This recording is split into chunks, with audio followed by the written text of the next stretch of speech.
Hello, hello, everyone. Welcome. I see everyone joining us here in the room right now. Thank you for joining us this evening, afternoon, morning, whatever time it may be, depending on where you are in the world. This is the Female Founder Investor Panel. We're going to talk about insights on early stage funding trends. And I have some amazing ladies with me here today, and I'm super excited to introduce them to you. First and foremost, please put in the chat where you're calling from today. I'm calling from the Bay Area, so I'm joining you from the East Bay specifically today. And my name is Rachel Sheppard. I'm the Director of Global Marketing at Founder Institute and the co-creator of the Female Founder Initiative.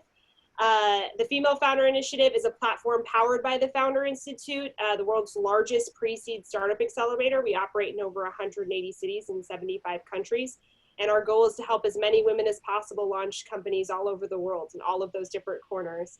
And we support women through newsletters, Slack channel, partner resources, office hours, and calls like this, where we bring together experts, where you get to ask questions, and we get to talk to them and learn from them about their investment experience and about what they're looking for as investors, how they evaluate companies. So it's going to be a really great conversation today.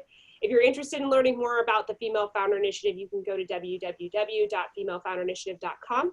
If you're interested in learning more about Founder Institute, we're currently enrolling across 6 continents. You can see the full list at fi.co/enrolling. And so without further ado, I'm here to introduce these amazing ladies who've given their time to share with us their experience, their insights into startup investment, early stage investment, and there's even some specific industries we're going to cover today as well. So without further ado, I'm going to introduce my first speaker here is Kiki Mwiti. She's the founder and CEO of Divid. Divid is the tech industry's first diversity and inclusion platform and digital community for VCs and startups. Welcome, Kiki. Is there anything else you'd like to share with the audience today? Thank you, Rachel. That was an amazing intro. It's such an honor to be here under the auspices of the Founder Institute alongside such powerhouse experts like Mariah and Jeanne out in New York. Yes, I'm Kiki. And born and raised in Kenya, which is on the east coast of Africa. I do see some attendees here who are from Africa. It's such a pleasure to meet you all and connect with you. I've been in the tech industry for about 12 years or so, currently live in the Bay Area, and really Divid was an answer to a problem that I had when I first started fundraising in the Bay Area. And literally it's just a platform that gets you in front of investors with as little fanfare as possible. I think the number one problem that I had when I was fundraising when I first moved to the Bay is just getting in front of investors. There was lots of lists, there was LinkedIn, there was lots of resources, lots of articles forwarding you to a lot of investors' websites where they encourage you to fill out forms or reach out to them via their inbox. But that really doesn't answer the pervasive problem of access. As we know, founders of color and women specifically have a much harder time than white men in America to raise funding or even get in front of an investor. And so with our platform, we strictly focus on females, women of color, men of color, getting in front of investors without a warm intro or an elite network. I'm happy to answer your questions as we go on. Definitely put them in the chat box. Great to meet you all. Thank you, Kiki. And we have a lot of people calling in from all over today. Canada showing up. Welcome, Canada, from lots of different locations. We got Australia, Chicago, another Bay Area. Welcome, Vic. Thank you so much for joining us.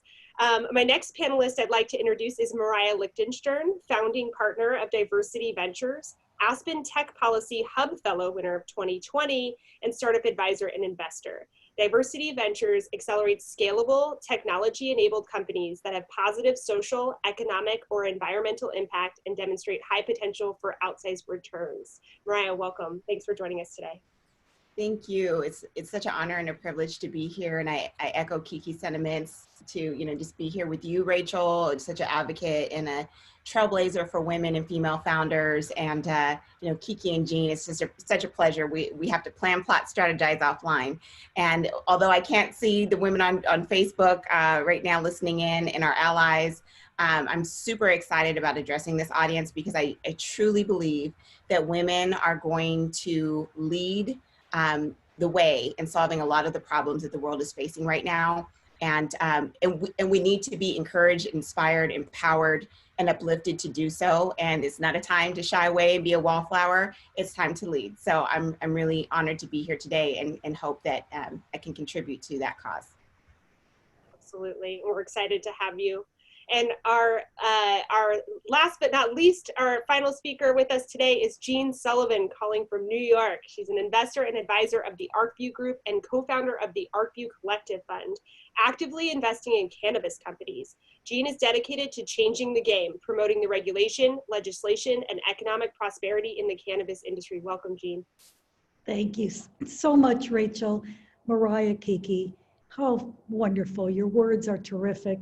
I feel so privileged to be with you and also to promote what we're talking about, how to open doors for women. So we at the ArcView Group know that. We are a 10-year-old community dedicated to the cannabis industry, first founded under the social justice, terrible draconian things that were going on by fabulous Steve D'Angelo and Troy Dayton. And we have formed something called WIN, the Women's Investor Network, which doesn't mean you have to be an investor putting capital to work, but you can if you wish, but investing in each other, opening doors, because it's just as you said, it's hard to open doors, helping each other, helping investors, helping business owners get going, help you if you want to be an advocate. So I just want to share that even though I am all in the cannabis industry, I have spent my whole life as a investor in technology, and for the last many years all in cannabis. But beside all that, I have been fighting as an advocate for women for all my professional years. So this really is a real crosshatch of doing all those things, hitting on all those notes: women, investing, certainly technology, which has been part of my life, and now cannabis. So it's pretty fun to share these stories. Back to you, Rachel. Absolutely. Thank you, Jeanne. And you guys weren't on for the first 30 minutes. We were doing our tech test, but it was a great conversation already. So I'm so excited for the hour that we have with these ladies and to talk a little bit about investing. If you have just been joining us, because I see the numbers going up, please do put your questions in the chat. They can be specific to your company or general about raising your first round, if you're an early stage founder, whatever your biggest challenge might be. So we're going to get started. So we'll start with you, Kiki.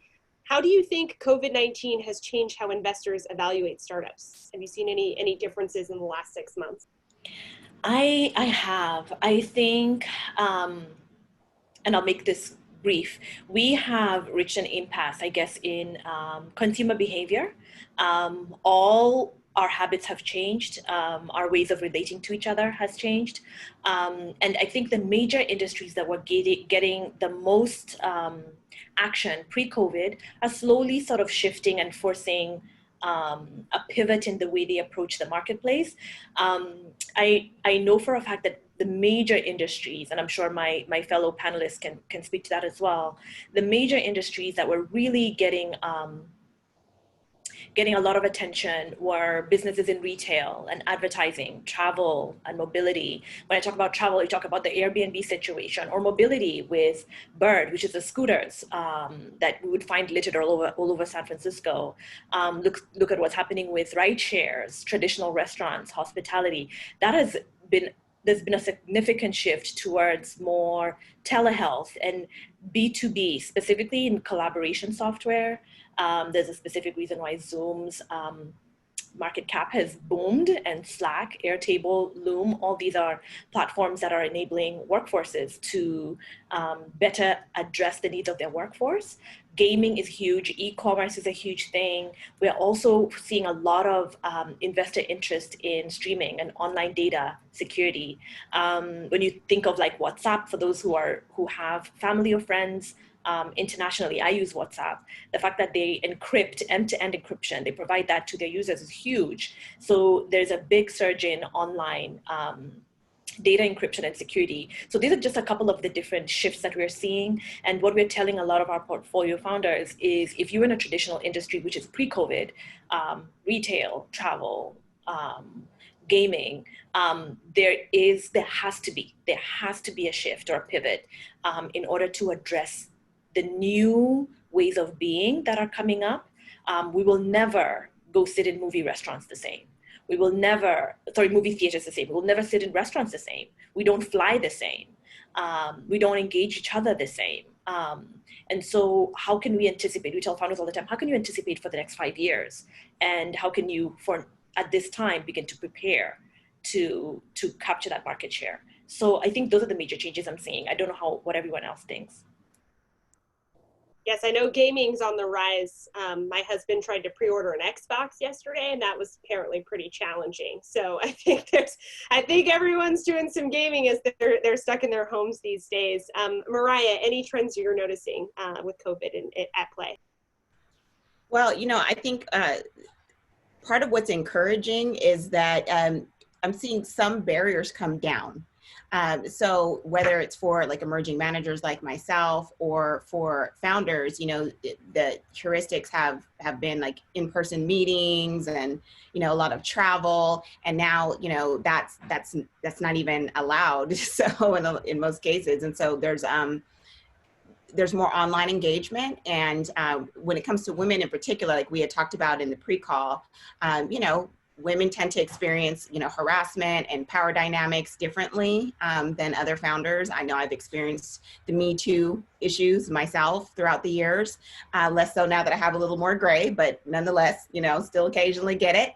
And, that it's not the same when you're interfacing on Zoom, right? The risks are diminished, right? And also the barriers just for women in general, when we're parents that are handling different types of logistics, we tend to do more of the caregiving. It tends to be, harder for women to travel. And so the fact that we're doing so many meetings online, I think while there are challenges in terms of childcare and things like that, we're also, we're leveling the playing field a little bit and doing more online meetings. And some of the protocols are shifting. I was listening to a regulatory meeting at the SEC talking about, some of the, compliance and diligence requirements. And there was like a temporary shift away from like in-person office visits. And they're asking for that to become permanent because technology really makes that obsolete. But before COVID, I mean, there was no imperative to change those mandates. So we're seeing a lot of those like systemic issues that we talked a little bit about on the pre-call being exposed and addressed. And so, those are things that I'm really focusing on that have changed and are changing due to COVID-19. Absolutely, that's a great point. I've heard, from many parents that, and particularly moms who take on a lot of the caregiving, that they feel like they're able to kind of, adjust in terms of scheduling, and with investor calls and make stuff happen. And there's no drive time, and that helps sort of add to the balance a little bit. So hopefully we see more solutions come up to lower those barriers, just as you said, and hopefully make sure that diversity and inclusion remains top of mind as we grow and recover from COVID. Like Kiki and I were, what Kiki had mentioned, about the, driving to get in front of investors and stand in line and all of that. And I mean, I have spent so much on gas and so many hours on the road, making those connections to get back in, to overcome the barriers to entry. And so, a lot of that is changing. Fantastic. Jeanne, any thoughts on what you've seen? Yes. So I have great empathy, as I know we all do, for the small and large businesses that are so suffering, and many will never come back. And when you walk along, to give you just a mini New York City report, it is shocking to see the stores that are closed, and we still cannot dine in our restaurants. There is some outdoor dining, but certainly not all the restaurants. And then all the little shops, the boutiques, many of them could not withstand being closed, and many of them have gone out of business. And so that part is tough and sad and hard. But I also want to remind all of us that you have to be flexible, and it also spells opportunity. That if you can fill the gap, if you can figure out how to pivot your business, morph your business, do something in the e-commerce way, one kind of clever thing that I saw that I'm just amazed by. Many of our kids here are not in school. They're doing school virtually.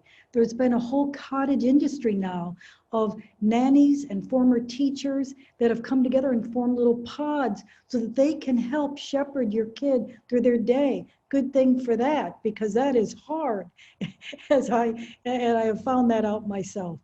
And being in the cannabis business, a good thing did happen for us. We were deemed to be essential business. So we've gone for 100 years of being illegal, such a hardship about the war on drugs and the plant. And you all know that, being Californians that I'm speaking to, but certainly those of you around the world. And now we've deemed illegal to essential.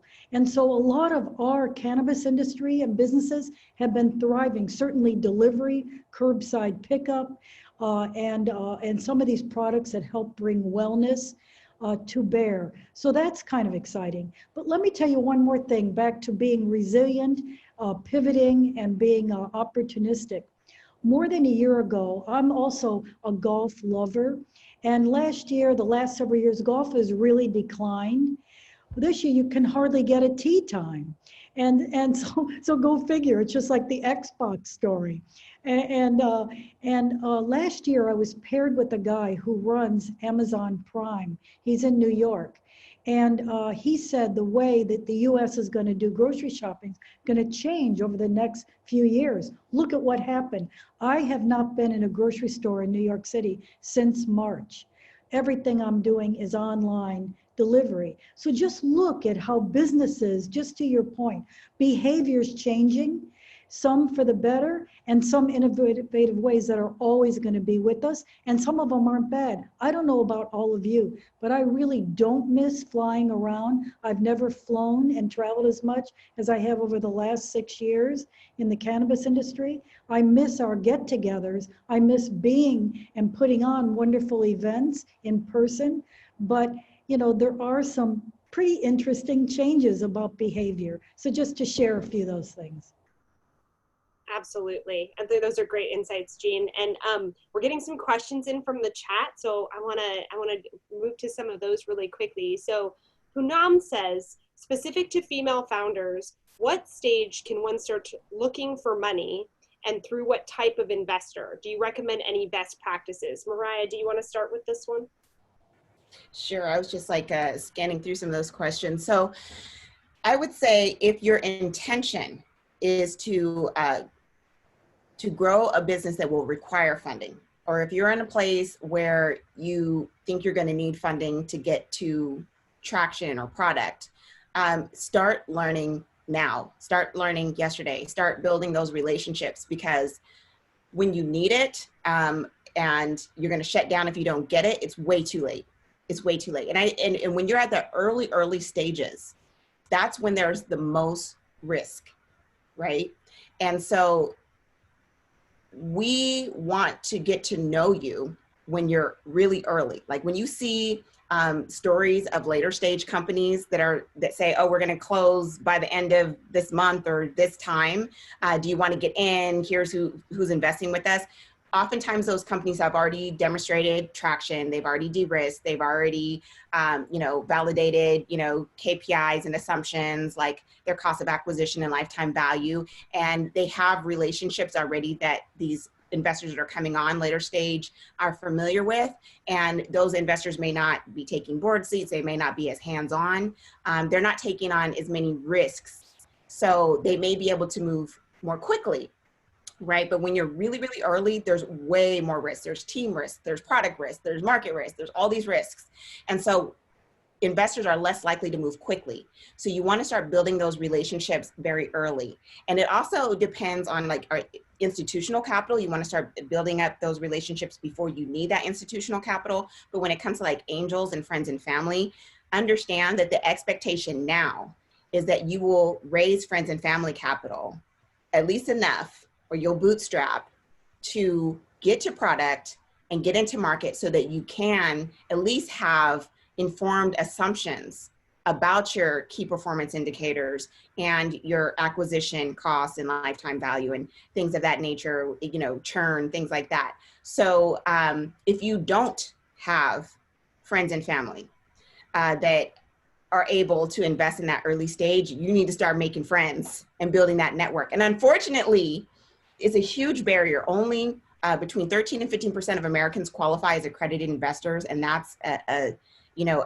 threshold of income and net worth that prevents most Americans from investing in startups under most circumstances. And I'm sure, you know, someone can share the tech funding equity project that I've been doing out of the Aspen Tech Policy Hub that, you know, talks about that. We have some handy infographics that you can look at that explain what the accredited investor definition is, what types of offerings require it, what your offering options are. But now is the time to start. Anytime, it's never too early to start understanding what that is, because one of the, you know, sad things that I see is that entrepreneurs will come in and they'll think that they can, especially as women, you think that you can do what some of these guys do that you read about in the news, and it's not going to be the same experience for most of you unless you have some kind of, you know, privileged network. Your uncle can introduce you to someone, uncle can write you a check, or if you don't have like that network that can get you those early rounds, it's going to be a different journey for you. So it's very important that you understand what you're getting into, because I can say for myself, I had no idea.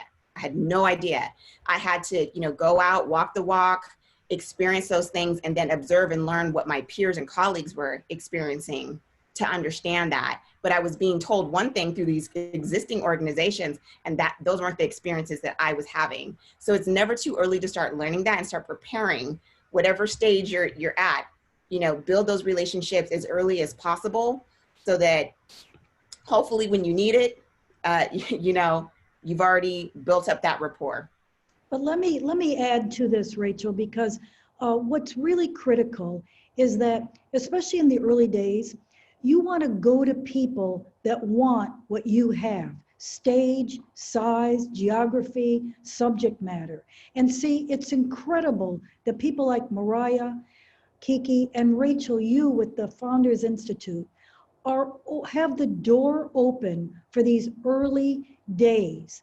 That's incredible to understand, because if you reach out to, let's say, an institutional investor or somebody who doesn't want what you have, or maybe you're in California and reaching out to somebody in New York, you have to understand your audience.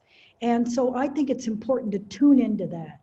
And I'm just suggesting that that's one of the big early mistakes that I've seen for many years.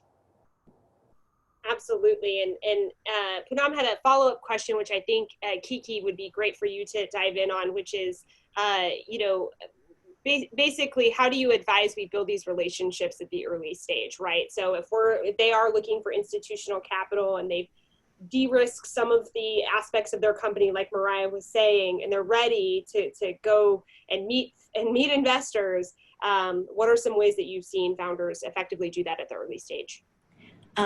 Great question. And Poonam, I want to kind of backtrack and kind of piggyback on what Mariah and Jeanne mentioned, which is one of the things that we tell founders as soon as they come into contact with us is, do you really want to raise institutional funding? Is that what you want? Because it is a marriage. And once you take on funding from an investor, essentially they become your daddy, essentially, for 20, probably 10, 15 years of the lifetime of your startup.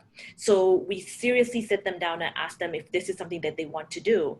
If they decide that they want to pursue institutional funding in the early stages, we usually advise them, if they're B2B, business to business, to see about going a different route for the beginning part, while they're concurrently building relationships, and I'll come to that, Rachel, while they're concurrently building business relationships with investors, is to look at crowdfunding. So crowdfunding is an opportunity for you to raise under $20,000, $30,000. And what that can do is at least give you a little bit of startup capital in addition to your bootstrapping efforts, where you can fund pilots. We have ushered some founders to crowdfunding if they're B2C, business to consumer, because then they get quick money, quick cash, $25,000 that they can raise over 30 days, and they can put that towards creating more products. Now, if they're B2B, then think about possibly opening up pilots with your clients. If you're selling to a business, if you're a business selling to a business, is think about the potential of having your clients pay for a pilot, which gives you some revenue that comes in to allow you to begin to have some kind of revenue to build out later iterations of your product. Having said that, back to your question, Rachel. So we have decided that we want to raise institutional funding, and you've decided this is the route that you want to go. And now you want to build relationships with investors. I think of it, I'm sure the other panelists will agree, it is like marriage. It is like a marriage game. When you meet your boo, when you meet your love, you don't get married on day 2. You met him yesterday and you get married today. No, usually you date for 2 years, right? Like Mariah was saying, a lot of these TechCrunch announcements that you see in the news, some startup goes on TechCrunch and says, oh, we just closed 10 million Series A. That is a conversation that's been happening for 2 years. That is a relationship that has been ongoing for 2 years. So you want to start thinking, what do I need to do now? If I'm dating, how do I receive love from somebody that I'm dating? Is it frequent phone calls? Do they need to take me out? Do I need to see their name on my caller ID? Equate it to a dating relationship. That's what I think investors want to see. Not too much. Jeanne can speak to that. I can speak to that, and Mariah can speak to that. It's not inundating them with a lot of contact, but frequent updates. I think one of the things that I really stress with our founders is I don't hear from them enough. I need to see your updates. Tell me, last week or last month, we had 12 pilots, maybe 200 customers come through our platform. The next month, I want to hear that you had 300 customers come through, 25 pilots engaged. So you want to keep them constantly engaged. And if your thing is not a quickie marriage, then trust me, you cannot expect an investor to be interested in a quickie kind of deal with you. So I hope I answered that question, Rachel. I know some of the founders on the call are probably wondering, well, how do I even reach these investors? How do I reach them? Of course, like Mariah said, a lot of networking, a lot of pounding the pavement. What Divid does, and I think what Diversity does, and what Rachel does, is we erase all of that for you. Meaning, literally, we bring you into contact with an investor. We maintain the relationships for you so that when you come in, like Jeanne was saying, you have investors specific to your round and to your industry and to the fund. Because a lot of what Jeanne was saying, I think what Jeanne didn't expound, which was amazing, and I need to stress this, is you cannot reach out to any old investor that you see on the news who writes Series A or Series B checks and tell them you don't have revenue yet or traction. You have to reach out to investors that are specific to the round and the industry that you're raising for. Right. And let me add something that is so critical. This is one of my best pearls of wisdom. I believe even at the earliest days, you should form your own personal board of advisors. And let me tell you what that can do for you. Pull together some smart people that you appreciate or can add some domain expertise to what you're doing. Because guess what? When you're ready for funding, even if it's from angel or friends and family, those investors will call your board of advisors and ask, is he or she organized? Does she know what she's doing? What do you think of the product? And so they will weigh in and help you, as well as what Kiki was saying, help with this outreach too, because they would have a network in theory that could help open doors for you. So I really believe in that. Have periodic meetings, either by Zoom or in person, beer and pizza or whatever, or go have breakfast once a month. Be organized, and that can really bode well for an early stage entrepreneur. Absolutely. You saw, you can't see everyone's face, but we're all like nodding our heads like, yes, yes.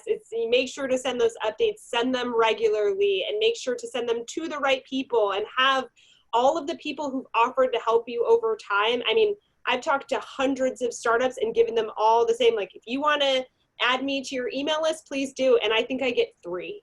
And I read the ones that come regularly the most, right? And I know about their company and I know about their updates, and I use them in examples when I talk to other people or they come top of mind. So this is excellent advice. These are gold pieces of advice here. So please keep your questions coming.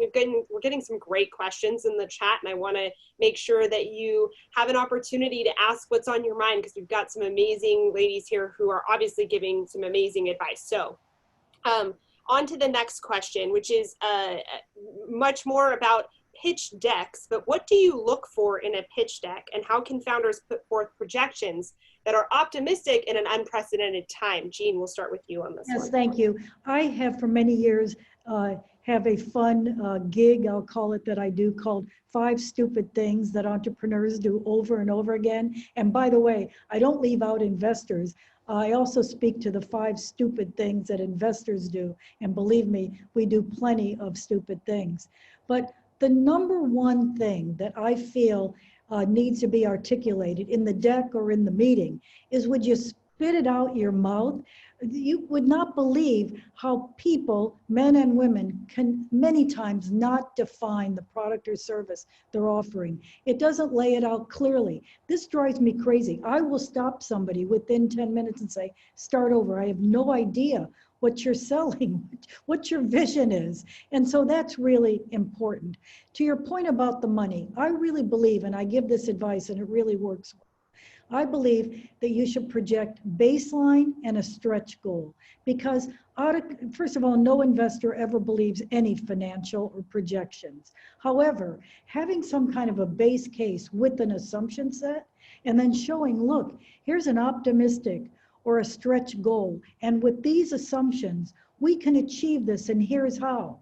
And the third thing to share is, I cannot believe it, so many people leave out their go-to-market strategy slide. I go, where's that? Well, what do you mean? How are you going to execute? Because so many people are hung up on what are the features and functions rather than how they're going to execute and scale and build the business. Those 3 pearls are some of my best pearls on how to get our attention and how to get our wallet out. Awesome. And then a follow-up question from Poonam said, should you send a detailed pitch deck via email or ask for a chance to present it? And I'll open this to the whole panel. Any thoughts on that? I'll lead off and just say this. There's a definite difference of opinion about this, but here's my opinion. I believe you should use the pitch deck to use in the meeting, not send it out. Now, this can vary, but I believe a well-done 1-page exec summary or even a few paragraphs. People have the attention span of a flea. So if you can just get them interested with a fascinating vision that's well done and simple, and then hook the meeting. The whole goal of that is to get the phone meeting or the in-person meeting. That's when I believe you should sit down with a well-ordered deck and go through that in a very good, positive, and clear way. I would endorse that, what Jeanne just mentioned. There is so much power in being brief. If you think of the time that we're in now, I think all of us, our brain capacity is having to expand exponentially. I don't know how many of you are on Instagram or on Twitter, but let me speak specifically to Instagram.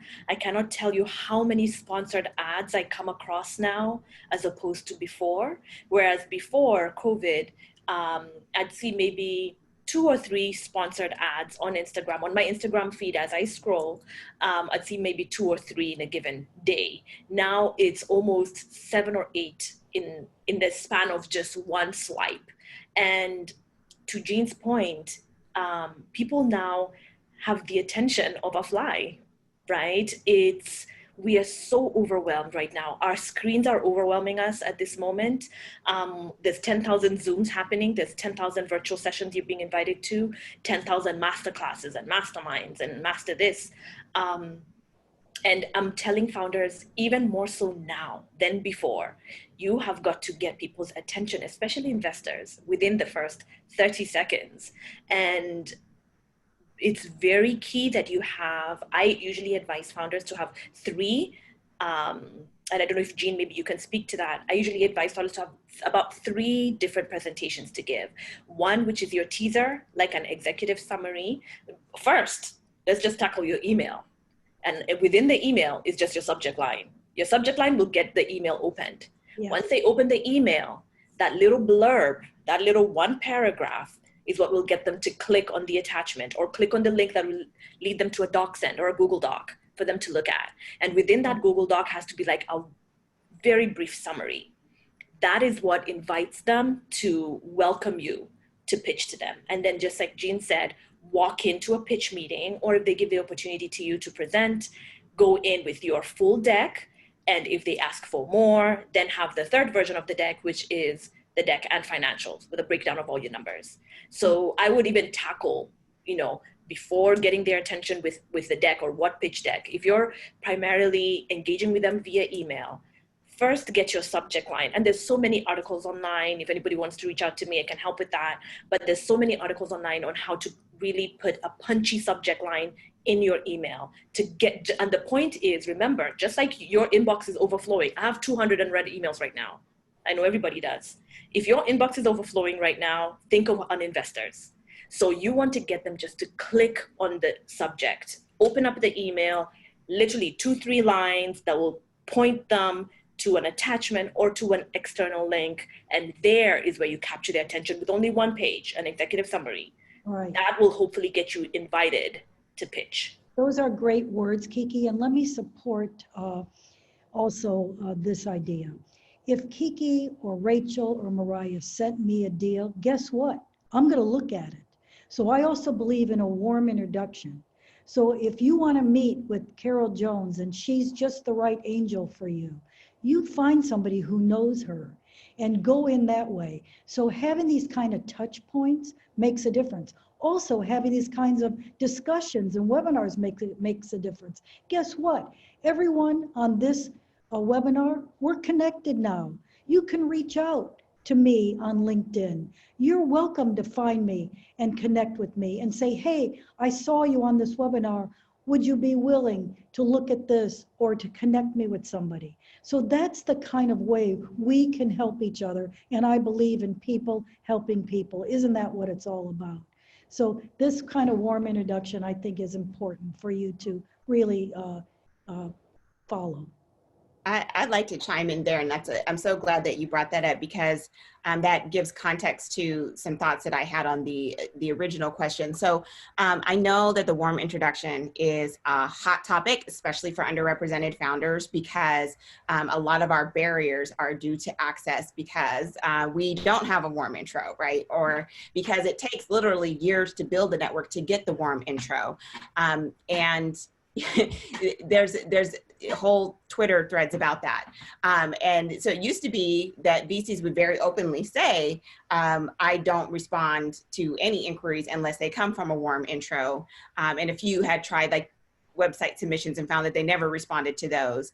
And I just want to give some context in defense of warm intros, but also, to kind of give some alternative ways of thinking about that, and to, give my thoughts on what both Jeanne and Kiki have mentioned on reaching out. So in defense of warm intros, me personally, I find that the majority of my meetings are cold calls, or they're cold intros, whether it's from email, LinkedIn, or some other channel.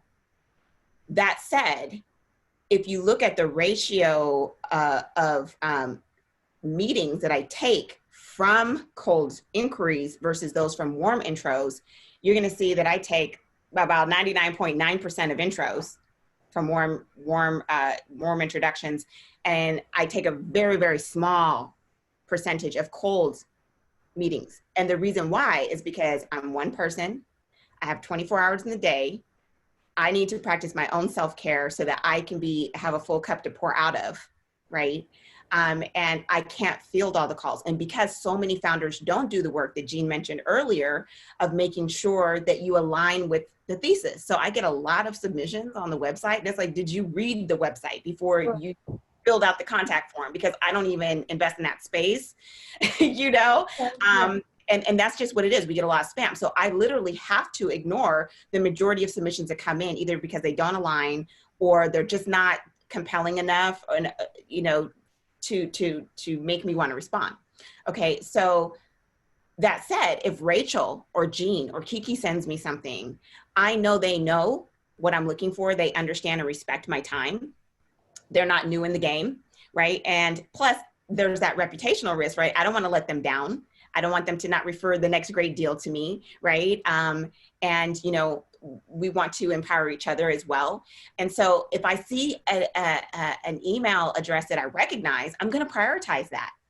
you know, my email is a hot mess. Like I've tried everything. Like I tried all the techniques, all the strategies, all the tools. I just had to uninstall a tool. I was like, no, that didn't work. That slowed me down. I can't even do anything with email right now. No zero inbox for you, right, Mariah? I have tried, and I have my folders, you know, but it is insane sometimes. Sometimes it's, you know, I'll have, you know, my space or whatever, but when things fall below that fold, Lord help me, you know, now Gmail will bump stuff up or whatever, but this is real life. We're human beings, okay? We're not automatons, you know? And so as long as this is the process, the warm intro helps to get you to the top of mind, and it gets that, it's like the subject line, right? If I know, okay, I know Jeanne, I know Rachel, I know Kiki, I'm going to open that email. Whereas if it's Joe Schmuckatelli, I don't know who that is. It's not a priority. I'm going to open every other email first and maybe get to that one. Unless it's like, you know, something like really striking that like, you know, revolutionary biofuel, whatever, you know, like that really, really aligns with my thesis. I tend to take more introductions through LinkedIn, and here's part of what I like about that. On LinkedIn, I don't take invitations if it's just an invite. But if there is a description, I heard you speak at this panel. I, you know, saw this article you wrote. This is what I'm doing, and it's succinct, and it doesn't take 2 minutes or more of my time. I'm more likely to accept. Now you have a chance to show up in my feed, to engage with me over time. And if you're posting and sharing things that are relevant to your domain and allow me to get to know you, it's like that dating process, right? That Kiki was talking about earlier. And so now I can follow you. And, you know, oftentimes I'll take a meeting and I will explicitly tell founders, it's not just for us, but our limited partners whom we have a fiduciary duty to. They are our clients and our investors. They want to see transparency through to the portfolio stage. This is something kind of, you know, like new in our industry, a new requirement that's emerging. And so when we have those updates, quarterly or monthly updates from founders that we can share with our investors, it gives them greater confidence down into our portfolio, right? So if you're not doing that, then my thought is going to be, well, if, you know, the mess hits the fan and you're about to run out of runway, you're not going to tell me until, you know, the last hour, and I can't even rally the troops to get you a bridge or you know what I'm saying? Like, I can't trust that you're going to tell me what you need so that I can help you to overcome what we know is going to happen in any startup. There's going to be problems. So that communication is key. And so many amazing founders I'll talk to. I'm impressed with the founder. I'm impressed with the idea. And I'll explicitly explain to them how important that follow-up is. And the majority of them do not follow up. They don't. They just don't. And so that's part of why I like LinkedIn, because there is that way of just allowing us to see your updates organically and see your trajectory, even if you're early idea stage. And if you then translate that into ongoing communication, it's like a courtship, right? Where you're de-risking yourself for us, and where we can see you're not like some crazy person, because that happens too. You already got to be crazy to be an entrepreneur, right? But you know, if anyone has been in business long enough, you've had those toxic experiences, right? And people can wear masks for a long time. So it allows us to see how you respond to vicissitudes, how you pivot, all of that. So, you know, long story short, the warm intros make it to the top because we recognize who they come from and we have an existing relationship there. If you're going to reach out cold, be very succinct. And if we accept your connection, don't send us a novel about your business. You know, you want to make one ask. You want to get someone to opt into that next step where they've now given you permission to take up more of their time, and just incrementally let people opt in to learn more. And then they'll give you more because you've shown that we can trust you. Fantastic. Mariah touched on a lot of different things there, and particularly an answer to the question that was in the chat, which is what about cold outreach, right? Which I think is inevitable for founders. So she just gave you a bunch of tips on how to do that in a way that makes it a little more warm and provides the investor with a little more insights, right, before they allow you to take more of their time, frankly, right, and set up a meeting. So a follow-up question, though, is from Alina, and Kat had a related question as well, which is, if you get that investor meeting and you're in that room, how can you be your most best self. That's not the best terminology, but how can we be our best selves, especially if presenting is not a strength of the founder or co-founder, but they really are a good fit for the solution. Kiki, any thoughts on that? You want to kick us off? I would say if presenting is not a strength, make it a strength as soon as possible, unless you have co-founders who can take up that space for you. But if you don't have co-founders who are not willing to step up and take up that space for you, then you have to put it upon yourself to build yourself up so that you can take that room. I think for many years, and I think this is sort of inherently over the years, women and people of color subconsciously take a step back when advocating for themselves or for their creations or for their solutions. And I think it's because we're always having to put people first. If you're a woman, you're putting your children first, you're putting society first, you want other people to win. However, in entrepreneurship, if this is something that you're taking seriously and you're taking on long term, I'm dying to hear Jeanne's thoughts on this. But you have to take it upon yourself to take up as much room as you can in the room. And I'll give an example of myself or people or founders that I have observed. For me, I had to become very comfortable in my Kenyanness. I'm from Kenya. I'm from East Africa. I had to own that. I had to be fine with that. I had to accept that. I have an accent. I'm not going to change it for nothing. I am of African heritage. I'm not going to change that for anything. That being said, how can I step into the rooms where you have powerful Caucasian men and be able to sit at the same table, speak to their level and get their attention? I had to get very comfortable with who I am, believe in myself first, and allow myself to take up as much room. You see many articles, and this for all the females and moms on the call, you see many articles of women who are pregnant, who said that they shied away from raising funding, or they second guessed themselves all the way while bringing up a family, on whether they would be taken seriously if they walked into a pitch meeting with their bump visibly showing. And for the women who had successfully raised funding that happened to be pregnant, they owned their condition. I am pregnant. Here's my belly. Let's talk money. That is how you show up. You show up when you fully own. And I think what happens is a person on the other party, on the other side of the table, recognizes that you are not second guessing who you are. You're not second guessing your identity. You're owning your identity, and that allows them to be able to get buy-in. Mariah spoke very powerfully about permission, and getting people to opt into each step of the process in trusting you with their money. I think you trusting yourself first allows them to trust in you. You owning your narrative and taking up space in the room with your personality and who you are and how you show up and your energy, that allows people to opt in. It's all about permission marketing. You're constantly marketing yourself. Baby bump or not, skin color that's dark or not, whether you have a disability, whether you belong to the LGBTQ group, it does not matter. What matters is how much you own your identity. And if you can speak to that with authority, then people will be able to opt in and trust what is coming out of your mouth and your numbers, more so than if you shrink back. I hope that answers your question. Those are very empowering words, Kiki. Thank you for those. Here's my best pearls on this subject. There is no excuse, not for one person, even globally, on this discussion, to not reach out to some other friend or person you're connected with to help you figure out the ropes on how to raise that money or how to conduct yourself for that meeting.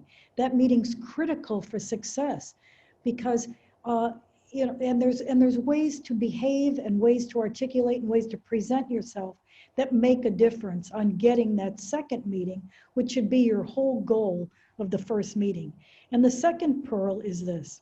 Now, men do this too, but I have found in my years that women are particularly not so great with the numbers. And so if that's not your forte, then you need to pull somebody at your side, let's say even a temporary CFO that can help not only teach you so that you can become articulate, but so that you can walk the talk on the numbers. And what I love to say is this. If I ask you in that meeting what your pre-money valuation is on your last round, let's say you've raised a seed round or something, and you give me a blank stare, you might have gotten this first meeting, but you're not going to get the second meeting. And the reason for that, and I say that just to be provocative, because the reason to say that is that I want you to be a great steward of our money. And so I want you to be sharp on the numbers. And you can learn this stuff, is what I always try to inspire. Because guess what? It's not calculus, it's not trigonometry. It's multiplication, it's addition and subtraction. And it's actually learnable, and there's so much knowledge. And of course, the wonderful incubator and accelerator work that Rachel does, as well as these wonderful women on this discussion today. We open the door for you, walk through it. Yes, yeah, standing ovation on that. So a couple things there. Imposter syndrome, number one, we as women cannot afford to have imposter syndrome. There are too many women who are depending on you to walk through that door, have a contagious confidence, and to represent. So when you go into the room and you feel that super ego trying to tell you that you're not good enough or whatever, you need to shut it down. You can't afford the luxury of ego or super ego when women are counting on you to be in that room and represent, and when you can go in that room and take what you've gained in that room back out. So if you're feeling imposter syndrome, that's your ego. And you just have to slap it around. Like I'll say, I have as much ego as anybody, but it's not the boss. So that's imposter syndrome. Pitch prep, Founder Institute is a great resource for pitch prep. You can practice in the mirror. You can do, the different speakers clubs that they have out there, the Toastmasters type of thing. But let me tell you this, I used to have to drink a beer and take valerian to speak in public. And I'm a rhetoric major, okay? The more that you just do it, the more that your body recognizes, oh, I'm not gonna die if I speak in public. So just push yourself. When you feel the fear, do it anyway, and those muscles get stronger. So there's that. In terms of just strategy, practice in the mirror. Count the number. I will work with founders and Founder Institute. You got 5 minutes, 3 minutes, really, most of the time. And it might be, you might have a word that's taking up 5 syllables that you can replace with one that takes up 2. And we get that nitty gritty to make sure that you are under 3 minutes. And you want to use the simplest language because you want to get to the lizard brain for all of us who have a short attention span until we've opted into that longer focused discussion. So those are the things that you can, that you should keep in mind. Use your visual aids to anchor whatever you want to stick. Keep it simple. Keep it plain language. That's why you see people like Trump and George Bush, and they speak very plainly and it resonates with so many people. Is why, okay? So you don't have to prove you're smart. You'll be smart if you can say it very simply in a way that someone who's not from your domain can understand. Pitch your cat, pitch your kids, pitch your friends, practice. I used to go to the Founder Institute and I'd be doing my pitch in the car, driving 2 hours and timing myself on the phone, literally, because we'd have to, change our decks and improve week over week. And then affirmations, practice conscious leadership.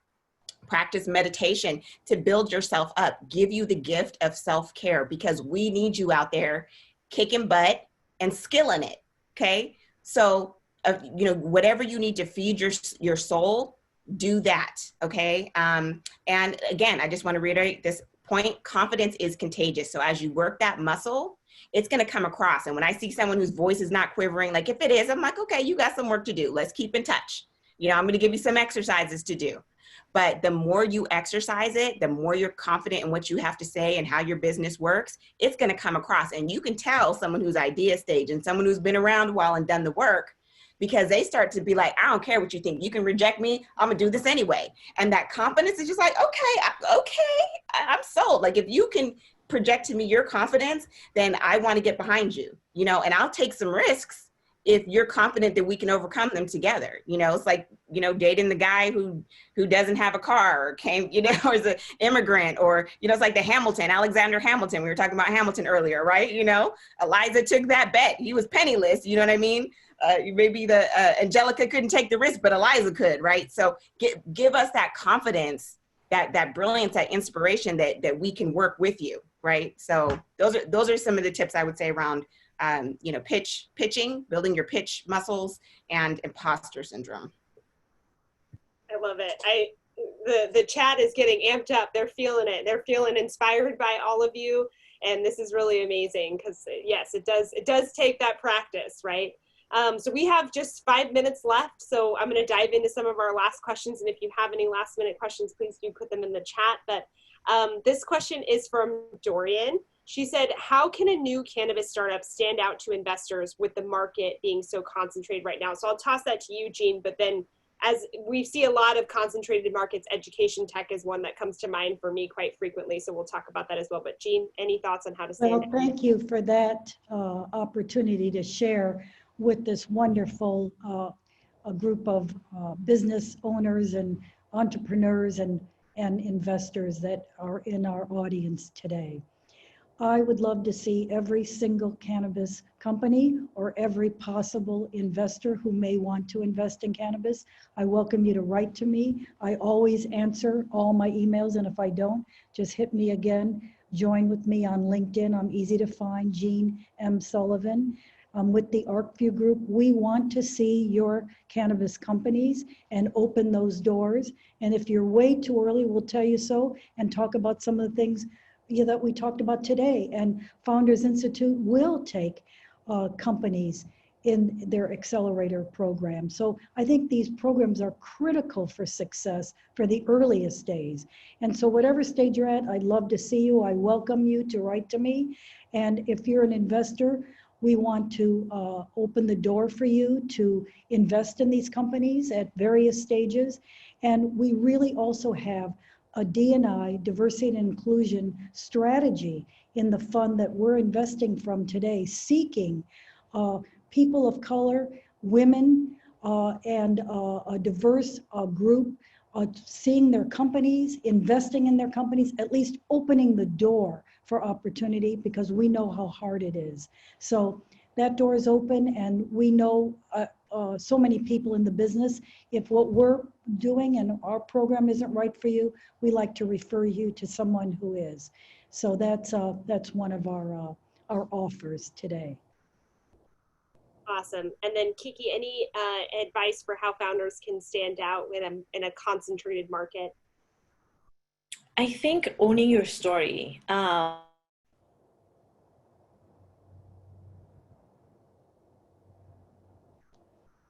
I think we lost Kiki for a second. Kiki, I think we lost your internet, if you can hear us. Mariah, are you able to jump in with any thoughts on how to stand out in a concentrated market? Just the things that I mentioned before, but I would say, you know, as women and people of color, is Kiki back? Not yet. Right now is a time when we're recognizing the need to change. And I hear more men than ever say, hey, we had a blind spot. We didn't get it. We didn't see it. But you know what? We're counting on you to lead us out of this mess that we've created. So seize the moment. And like we said before, you know, it's not a time to be a wallflower. It's time to recognize that you bring massive value to the world. If we weren't so powerful, they wouldn't have to work so hard to hold us back. So seize this time and lead the way. Fantastic. And I think we've sadly lost Kiki before she got to share her final point with us as well.